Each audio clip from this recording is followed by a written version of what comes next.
And when we think of complexity, I wanted to share a little bit, going a little bit more detail, because you had mentioned in your well, when we're looking at your post, aerospace, bio, medical, agriculture, marine, climate, energy, AI, robotics, these are very technical areas. I put it in yellow because while I've been in very technical areas, it's true that I haven't worked specifically on this.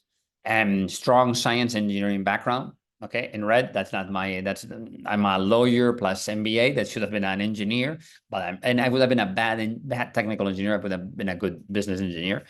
However, business background, this is key with direct tech kind of investment and focus.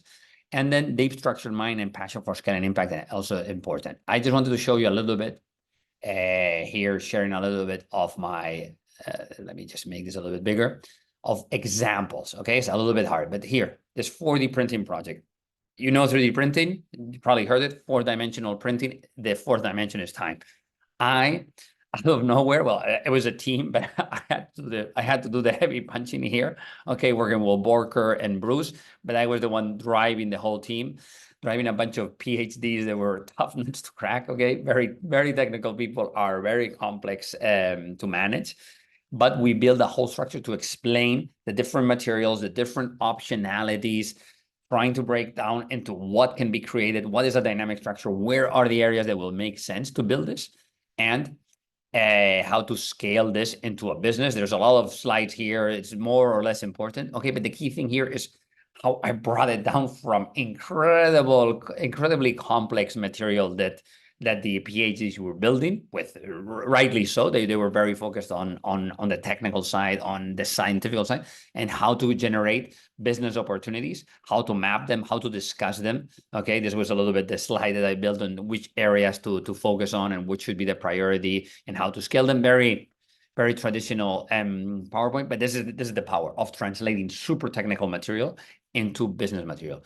At the same time, I think it's when we're mentioning a little bit the complexity, I just wanted to use another example, okay, is here when we're looking at financials, okay? I think it's quite important. Look, this slide, this Excel sheet is created by me, okay? It's not that relevant, okay? It seems like an Excel sheet that, okay, you have a bunch of data, oh my God, the key thing here is that every element of the P&L, so generally not even the finance team would do this, is revealed so the team can understand what is the conversion rate here and there, what is happening, how is it looking, which are the metrics that we could do. It was built by me, or for example, this is just an example. I applied for JobBack. When I was applying for JobBack, they asked me to do a case. I'm sure they were expecting me to work on it for an hour, and I did a little bit more. I just built the whole kind of research P&L. You can see here, just built a whole P&L that actually, in terms of thinking of the logic of the economics, it was quite powerful. They said, hey, how do you know this? And I'm like, well, I just applied logic to all this. Okay, you have a bunch of the landscape, which are the key players, who to focus on, built all this because that's my nature. It's very structured, okay? P&L in detail, for example, what are the competitors? This was brought, that kind of thinking, it's a little bit what I bring. Okay, there's another one. This is a company that I was trying to build and that we're still working on. Okay, it's a medical procurement platform. Okay, and if you look, we can also look at this. For example, let me just show this example here.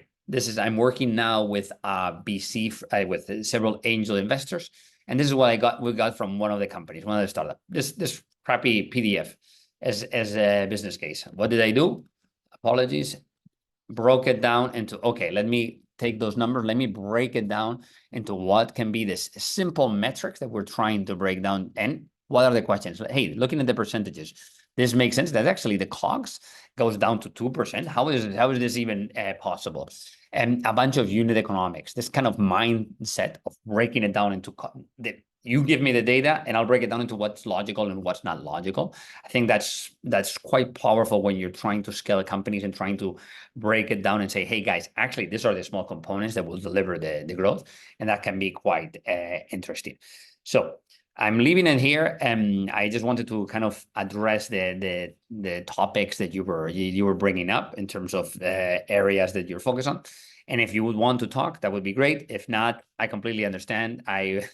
it's completely logical to take your time, and I hope that if not, we can talk someday or meet someday. Thank you very much. And now I'm